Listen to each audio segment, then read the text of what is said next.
Bethesda ప్రార్థన మందిరము housing board colony నుండి ప్రసారమయ్యే వాక్య ప్రత్యక్షత కార్యక్రమానికి మరొకసారి ప్రభువైన యేసుక్రీస్తు నామములో మీకు ఆహ్వానము తెలియచేస్తున్నాం. ప్రియులారా, మరి ఈ దినాలలో లోకమంతటా శిలువ ధ్యానాన్ని గురించి వర్తమానాలు ఇవ్వటం అనేది జరుగుతుంది. మన ప్రభువైన యేసుక్రీస్తు వారు శరీరధారిగా ప్రత్యక్షమై మరి సర్వమానవుల పాప క్షమాపణ నిమిత్తమై శిలువలో తన ప్రాణాన్ని బలిగా అర్పించి మరణమును జయించి తిరిగి లేచినటువంటి దినాలు గుడ్ ఫ్రైడే, ఈస్టర్ దినాలు. మరి గుడ్ ఫ్రైడే వారాన్ని శ్రమల వారము అంటారు. అంటే యేసు ప్రభు యొక్క శరీరధారిగా భూలోకంలో చేసిన పరిచర్య దినాలలో చివరి వారం అనేది శ్రమల వారం. అది ఈస్టర్ సండేకి ముందుండేటువంటి 7 దినాలు, అనగా ఆదివారం నుండి శనివారం వరకు. ఈ శ్రమల వారములో శుక్రవారము మంచి శుక్రవారముగా, శుభ శుక్రవారం అని, గుడ్ ఫ్రైడేగా శిలువ ధ్యానాన్ని కలిగి ఉంటారు. మరి ఈ దినము నేను ఈరోజు తర్వాత రాబోయే వారంలో 2 వర్తమానాలు శిలువ ధ్యానము శ్రమల వారములో జరిగిన సంఘటనలను ధ్యానించబోతున్నాను. యేసు ప్రభు యొక్క భూలోక పరిచర్యలో చివరిగా ప్రభు నిలిచిన లేక గడిపిన స్థలాలు 3గా వాక్యములో మనం చూస్తాం. వాటిలో ఒకటి గెత్సెమనే, రెండవది గబ్బతా, మూడవది గొల్గోతా. ఈ 3 కూడా సువార్తలలో చివరి అధ్యాయాలలో వీటిని గురించి మనం చదువుతాం. గెత్సెమనే గురించి వివరంగా మార్కు సువార్త 14వ అధ్యాయము 32 నుండి 49 వరకు రాయబడింది. గెత్సెమనే అంటే అర్థమైందంటే నూనె గానుగా, వైన్ ప్రెస్ అని. అది యెరూషలేము సమీపంగా ఉండే ఒలీవ వనమనబడేటువంటి స్థలములో ఉన్నటువంటి ప్రదేశం అది. యేసుక్రీస్తు ప్రభు శరీరధారిగా ఉన్నప్పుడు తన శిష్యులతో పలుమార్లు అక్కడ గడిపినట్లుగా, ప్రార్థనలో ఉన్నట్టుగా లేఖనాల్లో మనం చదువుతాం. కనుక ఆ స్థలము శిష్యులందరికీ పరిచయమైనటువంటి స్థలం. యేసుక్రీస్తు ప్రభు గురువారం నాడు రాత్రి, అనగా శుక్రవారానికి ముందు గెత్సెమనే అనే వనములో శిష్యులతో కూడా ప్రార్థన కొరకై చేరి వచ్చినట్లుగా లేఖన భాగంలో మనం చదువుతున్నాం. ఈ గెత్సెమనే వనములో రాత్రి వారు గడుపుచుండగా 3 విషయాలు జరిగినాయి. ఒకటి ఏంటంటే యేసుక్రీస్తు ప్రభు చింతాగ్రాంతుడై అక్కడ ప్రార్థించినట్టుగా వాక్యం చదువుతాం. 23వ వచనంలో చింతాక్రాంతుడైనాడు. అలాగే రెండవది ఏంటంటే 42వ వచనంలో మార్కు సువార్త 14:42లో యూదా ఇస్కరియోతు యేసు ప్రభువుని అప్పగించినట్లుగా రాయబడింది, గెత్సెమనే తోటలోనే. మూడవది అదే అధ్యాయములో 46వ వచనములో యేసు ప్రభు గెత్సెమనే తోటలో ఉండగానే శాస్త్రులు, ప్రధాన యాజకుల నుంచి వచ్చిన ప్రజలు ఆయనను పట్టుకొని బంధించినట్టుగా చూస్తున్నాం. 3 విషయాలు గెత్సెమనేలో జరిగింది. 3 విషయాలు. ఒకటి, ప్రభు చింతాక్రాంతుడై ఆ స్థలములో ప్రార్థించినట్టుగా చూస్తున్నాం. ఏంటది? మనగా యేసు ప్రభు చివరిగా తండ్రితో తను ప్రార్థనలో ఉంటూ మరి తండ్రి చిత్తాన్ని మరొకసారి నిర్ధారణ చేసుకున్నాడు. ఏంటా చిత్తము? ఆయన అన్నాడు 36వ వచనంలో, మరి ప్రార్థించుచు, నాయనా తండ్రి, అబ్బా ఫాదర్, నీకు సమస్తము సాధ్యము, ఈ గిన్నె నా యొద్ద నుండి తొలగించుము, అయినను నీ ఇష్ట ప్రకారమే, నా ఇష్ట ప్రకారం కాదు, నీ చిత్త ప్రకారమే కానిమ్ము అనెను. అనగా చివరిగా this is the final decision of the father. తండ్రి యొక్క చివరి తీర్మానం, ప్రభువైన యేసుక్రీస్తు యొక్క శిలువ విషయమైనటువంటి చివరి తీర్మానాన్ని నిర్ధారణ చేసుకునే దానికి ఆయన ప్రార్థించినట్టుగా మనం చూస్తున్నాం. మరి యేసు ప్రభు యొక్క విషయంలో తండ్రిని దేవుని యొక్క సంపూర్ణ నిర్ణయము ఏమైనదో అనేది మనము రోమీయులకు రాసిన పత్రిక 8వ అధ్యాయంలో మరి చాలా స్పష్టంగా చదువుకోగలం. 4వ వచనములో రాయబడింది, మరి నీతి విధి నెరవేర్చబడవల్లని పాప పరిహారము నిమిత్తము దేవుడు తన సొంత కుమారుని పాప శరీరాకారముతో పంపి ఆయన శరీరమందు పాపమునకు శిక్ష విధించెను. ఇది దేవుని యొక్క నిర్ణయం. అంటే ఇక్కడ 3 విషయాలు చదువుతున్నాం. పాప పరిహారము నిమిత్తము పాప శరీర ఆకారముతో పంపి పాపమునకు శిక్ష విధించాను. ఇది మరి దేవుని యొక్క నిర్ణయం. ఆ శిక్ష, ఆ శ్రమ తను పొందుటే ఆ పాత్ర. కనుక నీ చిత్తమైతే ఈ పాత్ర అన్నాడు, నీ చిత్తమే సిద్ధించునుగాక అన్నాడు. కాబట్టి ఆ ప్రార్థనలో మరి దేవుని చిత్తము అదై ఉన్నదని, అనగా పాపము కొరకైన శిక్ష తను భరించాలని నిర్ధారణ చేసుకొని ఆ ప్రార్థన గెత్సెమనే తోటలో ముగించినట్టుగా మనం చూస్తున్నాం. అందుకని ప్రభు అన్నాడు, అది అయిపోయిన తర్వాత ప్రభు అన్నది ఏంటంటే, మరి 41వ వచనములో, మీరిక అలసట తీర్చుకోండి, ఇక చాలును, గడియ వచ్చినది, ఇదిగో మనుష్య కుమారుడు పాపుల చేతికి అప్పగింపబడుచున్నాడు, రండి వెళ్ళుదము అన్నాడు. ఇది మొదటిది గెత్సెమనే తోటలో జరిగింది. రెండవది, మరి ఆయనను అప్పగించిన యూదా ఆ స్థలమును ఎరిగినవాడుగా మరి ప్రధాన యాజకులు మరి శాస్త్రులతో కూడా వచ్చాడు.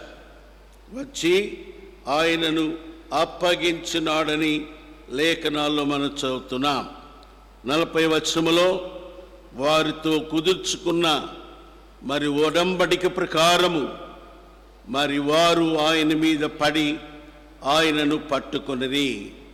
అనగా జీసస్ క్రైస్ట్ వాజ్ అరెస్టెడ్. కాబట్టి పట్టుకున్నాడు. దానికి ముందు ఆయన అప్పగించాడు. అనగా 3 విషయాలు.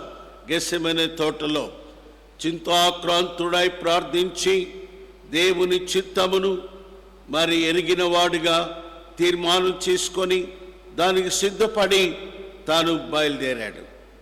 రెండవది, యూదా ఇస్కరియోతు గెత్సెమనే తోటకు శాస్త్రులు పరిసయ్యులు వారు పంపిన వారితో కూడి వచ్చి ప్రభువును వారికి అప్పగించాడు. మూడవది, మరి శాస్త్రులు పరిసయ్యుల నుండి వచ్చిన వారు గెత్సెమనే తోటలోనే ఆయన పట్టుకొని బంధించారు. కాబట్టి ఇది మరి గెత్సెమనే తోట విషయంలో మనం చదివేది. రెండవది గబ్బతా. గబ్బతా అంటే అర్థం ఏంటి? రాళ్ళు పరిచిన ఎత్తైన స్థలమని దేవుని వాక్యంలో మనం చూస్తాం. యోహాను సువార్త 19వ అధ్యాయంలో 13వ వచనములో ఇది ఎక్కడుంది?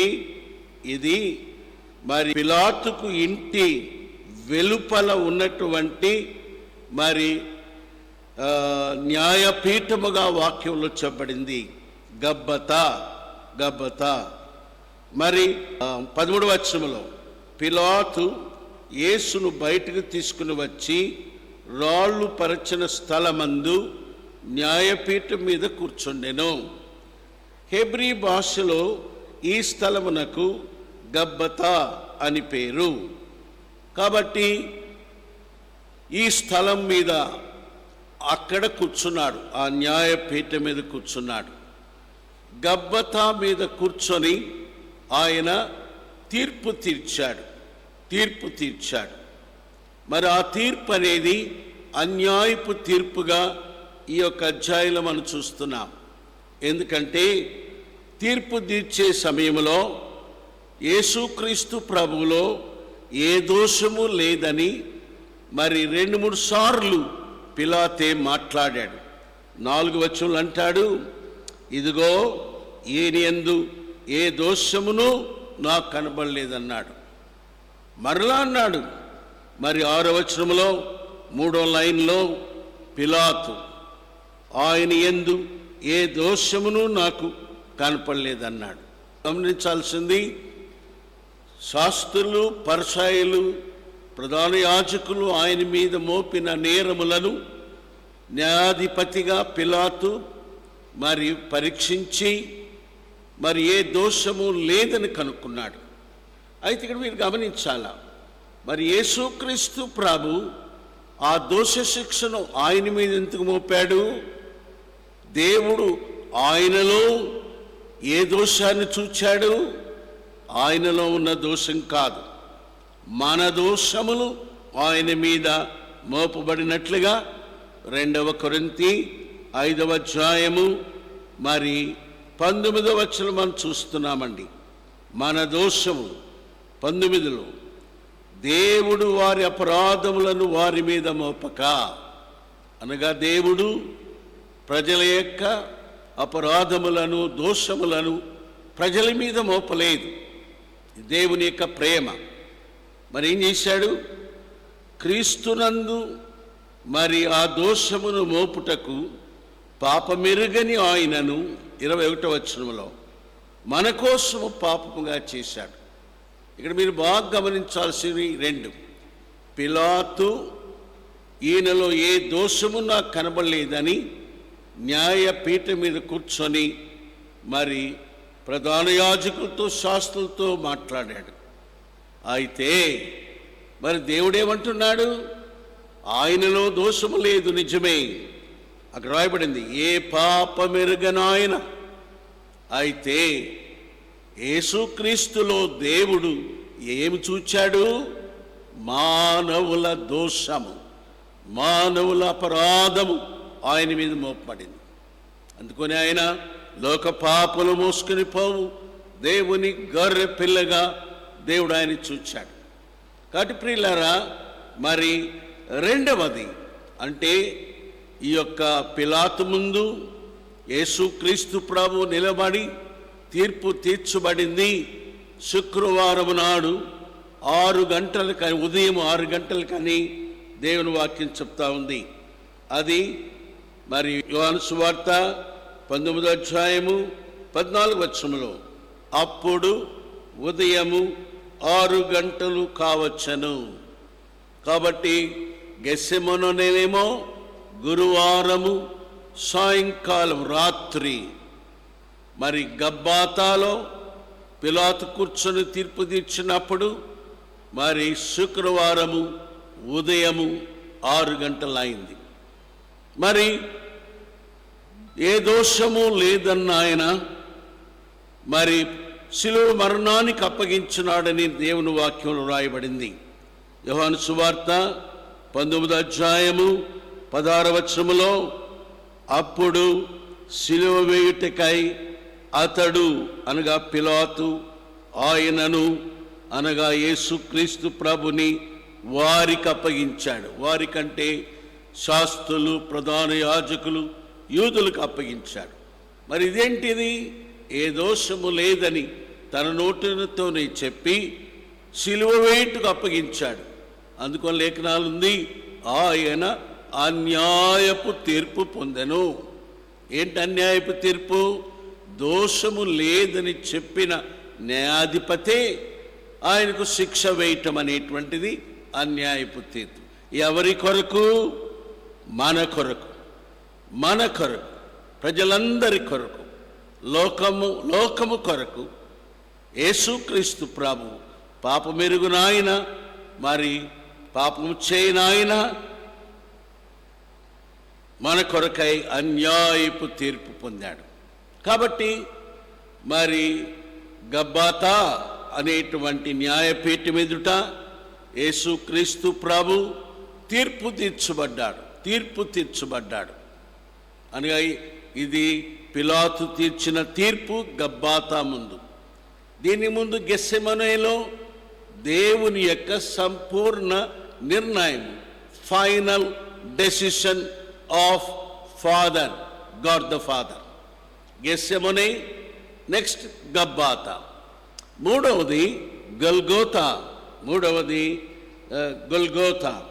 మరి యోహాను సువార్త 19వ అధ్యాయంలో మరి సిలువ వేయుటకు అప్పగించినటువంటి ఆయనను వారు మరి సిద్ధపరిచి, సిలువ మరణమునకు సిద్ధపరిచి ఆయనను సిలువ వేయుటకు గొల్గోతా అనే స్థలాన్ని తీసుకొచ్చారు. దేవుని వాక్యంలో రాయబడింది. మరి యోహాను సువార్త 19వ అధ్యాయంలో 17వ వచనములో, వారు యేసును తీసుకుని పోయిరి. ఆయన తన సిలువను మోసుకొని కపాల స్థలమను చోటికి వెళ్ళెను. హెబ్రీ భాషలో దానికి గల్గోతా అని పేరు. ఇక్కడ లూకాసు వార్త 23:33లో ఇదే పదానికి మరి లాటిన్లో కల్వరీ అనే మాట చెప్పబడింది. లూకాసు వార్త 23:33లో ఫుట్ నోట్లో మనం చూస్తే 33లో వారు కపాలం అనబడిన స్థలమునకు వచ్చిరి. బాగా గమనించాల. యోహాను సువార్త 19:17లో కపాల స్థలమును చోటికి వెళ్ళిరి. ఈ చోటికి హెబ్రీ భాషలో గొల్గోతా అని, మరి లూకాసు వార్త 23:33లో కపాలమన్న స్థలమునకు వచ్చిరి. కపాలం అనబడిన కాడ ఒకటేసి కింద కల్వరీ. ఇక్కడ ఏ భాష అని రాయబడలేదు. అయితే కల్వరీ అనేది గ్రీకు భాష. మరి ఆ స్థలానికి అందరు పిలిచేది మరి కపాలము అనే స్థలం. కపాలం అంటే ఇంగ్లీష్లో క్రేనియం. కపాలం అనేటువంటి క్రేనియం అనే పదము లాటిన్లో వచ్చింది. కాబట్టి యేసు ప్రభుని సిలువ వేసిన కొండ, పర్వతము 3 పేర్లతో పిలువబడింది. హెబ్రీ భాషలో గొల్గోతా అని, మరి గ్రీకు భాషలో కల్వరి అని, లాటిన్ భాషలో కపాలం అని పిలువబడింది.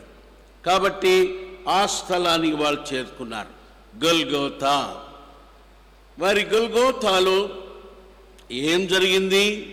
గొల్గోతాలో మరి దేవుని యొక్క సంకల్పము అనగా ఫైనల్ అటోన్మెంట్, చివరిగా దేవుడిని యెహోవా తన యొక్క ధర్మశాస్త్ర నియమం ప్రకారము పాపమునకు ప్రాయశ్చిత్తం చేయాల. పాత నిబంధనలో పరిశుద్ధ స్థలములో, ఆలయములో బలులు అర్పించేవారు ప్రాయశ్చిత్తం కొరకే. అయితే దేవుడైన యెహోవా చివరి అటోన్మెంట్ ఎవరి ద్వారా జరిగించాడు? 1 యోహాను 4వ అధ్యాయములు మనం చదివితే తన కుమారుడైన యేసు ప్రభు ద్వారా దాన్ని జరిగించినట్టుగా రాయబడింది. 1 యోహాను 4వ అధ్యాయము 10వ వచనం అండి. మనము దేవుని ప్రేమించితమని కాదు, కానీ తానే మనలను ప్రేమించి మన పాపములకు ప్రాయశ్చిత్తమైనటకు తన కుమారుని పంపెను. ప్రాయశ్చిత్తము, అటోన్మెంట్ అంటే పాపమునకు చెల్లించే బలియాగము అనగా ఇది ఫైనల్ అటోన్మెంట్ అనగా చివరి తుది మరి ప్రాయశ్చిత్త బలిగా మనం చూస్తున్నాం. మరి ఏంటా ప్రాయశ్చిత్త బలి? దేని వాక్యం రాయబడింది? హెబ్రీ రాసిన పత్రిక 10:19-20లో ఏ రాయబడింది? ఆయన మన కొరకు మరి తన శరీరమును శిలువ మీద తెరవలే చీల్చబడినది అనే మాట. దానికంటే ఇంకా వివరంగా హెబ్రీ రాసిన పత్రిక 9:26 ఏముందంటే, ఆయన యుగముల సమాప్తి యందు 26లో తను తానే బలిగా అర్పించుకొనుట వలన, ఏ బలిది? పాప నివారణ చేయుటకై అనగా ప్రాయశ్చిత్తార్థ బలిగా తను తాను మరి అప్పగించుకున్నాడు. కాబట్టి ఇది ఒక్కసారే 26లో ఒక్కసారే అనగా ఫైనల్ అటోన్మెంట్. ఇకన బలులను దేవుడు లేకుండా చేశాడు. ఇకన రక్తము చిందించుట అనేది లేదు. పాత నిబంధన ధర్మశాస్త్రము చివరిగా తన కుమారుడైన యేసుక్రీస్తు ద్వారా తండ్రి అయిన దేవుడు నెరవేర్చేశాడు. అంటే ఒక్కసారే, no more further offerings, sacrifices, atonements, once for all final atonement అనగా చివరగా సిలువలో జరిగిన కార్యం ఏంటంటే, చివరగా మానవులందరి కొరకు ఒక్కసారి జరిగించబడిన మరి పాప ప్రాయశ్చిత్తార్థ బలి. అందుకొని దేవుని వాక్యం ఏం రాయబడిందంటే, మత్తయి సువార్త 27:50లో దేవాలయపు తెర పైనుండి క్రిందకు చినిగెను అనే మాట మనం చూస్తాం. మత్తయి సువార్త 27:50 చదువుతాం మాట. 50లో ఏం రాయబడింది? అప్పుడు 51లో అప్పుడు దేవాలయపు తెర పైనుండి క్రింద వరకు రెండుగా చినిగెను. ఏంటి తెర? పరిశుద్ధ స్థలానికి అతి పరిశుద్ధ స్థలానికి మధ్య ఉండే తెర అనగా లోపల అతి పరిశుద్ధ స్థలములు ఏమున్నాయి? కరుణాపీఠం ఉంది, మరి నిబంధన మందస్సం ఉంది, కెరూబులున్నారు. ధర్మశాస్త్ర ప్రకారము ప్రధాన యాజకుడు సంవత్సరమునకు ఒక్కసారే మరి ఇశ్రాయేలీయుల దేశమంతటి కొరకు మరి రక్తమును తీసుకొని ఆ స్థలములో ప్రవేశించాల. ఏ ల్యాంబ్ ఫర్ ద నేషన్. అది అతి పరిశుద్ధ దినం, సంవత్సరం ఒక్కొక్కసారి జరిగేది. అయితే ఇప్పుడు వాక్యం చదువుతున్నాం. యేసు ప్రభు ఎప్పుడైతే తన ప్రాణమును శిలువ మీద అప్పగించాడో, అందుకొని ఆయన సమాప్తమని తాను పలికిన మాటల్లో ఒక మాట సమాప్తం. దేనికి సమాప్తము? మొదటిది బలులకు సమాప్తం. నో మోర్ బలి లేదు, ఇకన బలి లేదు. ఎందుకు? వాక్యం చెప్తుంది. హెబ్రీయులు రాసిన పత్రిక 10:19 20 ఏమి రాయబడిందో అనగా దేవాలయపు తెర చినిగింది. దాని అర్థము అక్కడ మనకు తెలియపరచబడింది. హెబ్రీయులు రాసిన పత్రిక 10:19 సహోదరులారా, యేసు మన కొరకు ప్రతిష్ఠించిన మార్గము అనగా తెర పైనుండి కిందకి చినుగుట ద్వారా మార్గం ఏర్పడింది. ఇది ప్రభువు యేసు క్రీస్తు శిలువలో ప్రాయశ్చిత్తము ద్వారా జరిగించిన మార్గం. ఏమన్నాడు అక్కడ? అనగా నూతనమైనది, జీవము గలది, ఆయన శరీరమును తెర ద్వారా ఏర్పరచబడదినైన మార్గము. అనగా ఇక్కడ చాలా క్లియర్గా ఉంది. అక్కడేమో మరి మత్తయి సువార్త 27:50లోనేమో ఆయన మరి సమాప్తమని చెప్పినప్పుడు, మరి కేక వేసినప్పుడు, ప్రాణము విడిచినప్పుడు మరి ఆలయపు తెర పైనుండి కిందకి రెండుగా చిరిగింది. ఇక్కడే రాయబడుతుంది, ఆయన శరీరమును తెర ద్వారా. సిలువలో ఆయన శరీరము మరి గాయపరచబడింది, నలగొట్టబడింది. తద్వారా మరి నూతనమైనది, మరి జీవము కలిగినది ఆయన శరీరమును తన ద్వారా ఏర్పరచబడిన, ప్రతిష్ఠించబడిన మార్గము. కాబట్టి సిలువలో ప్రాయశ్చిత్తము ద్వారా, గల్గోతాలో సిలువలో యేసు ప్రభు ప్రాయశ్చిత్తార్థ బలి ద్వారా మానవులకు నూతనమైన మరి జీవము కలిగిన మార్గము ప్రతిష్ఠించబడింది. అక్కడ ఇంకో మాట రాయబడింది, మరి ఆయన రక్తం వల్ల పరిశుద్ధ స్థలమందు ప్రవేశించుటకు మనకు ధైర్యము కలిగి ఉన్నది. ఇప్పుడు ఆయన రక్తము ద్వారా ప్రతి మానవుడు విమోచన, రక్షణ మాత్రమే కాదు, ప్రతి మానవునికి ఆయన యొద్దకు ప్రవేశం కలిగింది. అనగా ప్రతిష్ఠించబడిన మార్గం అది. అది నూతనమైన మార్గం. అది పాత నిబంధన మార్గము కాదు, క్రొత్త నిబంధన మార్గం అది. అది సజీవమైన మార్గం, అది జీవము గల మార్గం అది. కాబట్టి సిలువలో యేసు ప్రభు మరి ఈ మార్గాన్ని ఆయన జరిగించాడు. కనుక 3 విషయాలు మనం చూచాం. మరి యేసు ప్రభు చివరిగా 3 స్థలాల్లో ఆయన ఉన్నాడు. ఒకటి గెత్సెమనే తోటలో గురువారం నాడు రాత్రి గడిపాడు. అక్కడ దేవుని యొక్క చిత్తమును, మరి ఆ గిన్నె, ఆ శ్రమ, ఆ బాధను మరి భరించటము దేవుని చిత్తమని, దాని కొరకై రోమా 8:4 ప్రకారము ఆయన పాప శరీరాకారంలో పంపి పాపమునకు శిక్ష విధించినాడని మరి నిర్ణయించుకొని లేచి శిష్యులతో అన్నాడు, ఇక వెళ్ళుదము రండి అన్నాడు. అది గెత్సెమనే. అక్కడే ఆయన మరి యూదా చేత అప్పగించబడ్డాడు.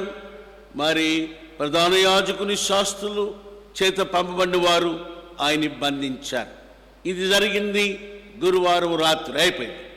రెండవది గబ్బాతా. గబ్బాతా అనేది రాళ్ళు పరిచిన ఎత్తైన న్యాయపీఠం. ఇది పిలాతు మరి నివాసమునకు బయట ఉండేది. దీని మీద పిలాతు కూర్చొని తీర్పు తీర్చాడు. శిలువ మరణానికి అప్పగించాడు. ఆయన ఏ దోషము లేదన్నవాడు మరి శిలువ మరణానికి అప్పగించాడు, అనగా అన్యాయపు తీర్పు తీర్చాడు. అయితే దేవుడు మరి ఆ దోషము లేని ఆయన మీద మన దోషము చూచాడు. ఇది గబ్బాతా. మూడోది గల్గోతా. గల్గోతాలో ఆయన శరీరము మన కొరకై మరి తెరవరే చీల్చబడింది, నూతన మార్గం ఏర్పడింది. ఒక్కసారి ప్రాయశ్చిత్తం అనేది జరిగింది. కనుక ఈనాడు యేసు ప్రభువే సర్వలోకానికి మార్గమై ఉన్నాడు. ఆయన రక్తమే బలియాగమే. కాబట్టి ఈ 3 విషయాలు ఇప్పుడు నేర్చుకున్నాం. వచ్చే వారములో మరికొన్ని విషయాలు మరి సిలువను గురించి నేర్చుకుంటాం. ప్రార్థన. ప్రేంగల్ తండ్రి, పరిశుద్ధ దేవా, మీకు స్తోత్రాలు. మరి ఈ దినాల్లో గుడ్ ఫ్రైడేని గురించి మరి ప్రపంచమంతటా ప్రజలు ధ్యానములో ఉన్నారు. దానికి సంబంధించిన సమయోచితమైన వాక్యాన్ని పంచుకోవటం జరిగింది. మా తండ్రి, ఈ 3 విషయాల ద్వారా అనేకులకు ఆత్మీయ దీవెన కలిగించండి. యేసు ప్రభు నామములో ప్రార్థిస్తున్నాము తండ్రి. ఆమెన్. ఆమెన్.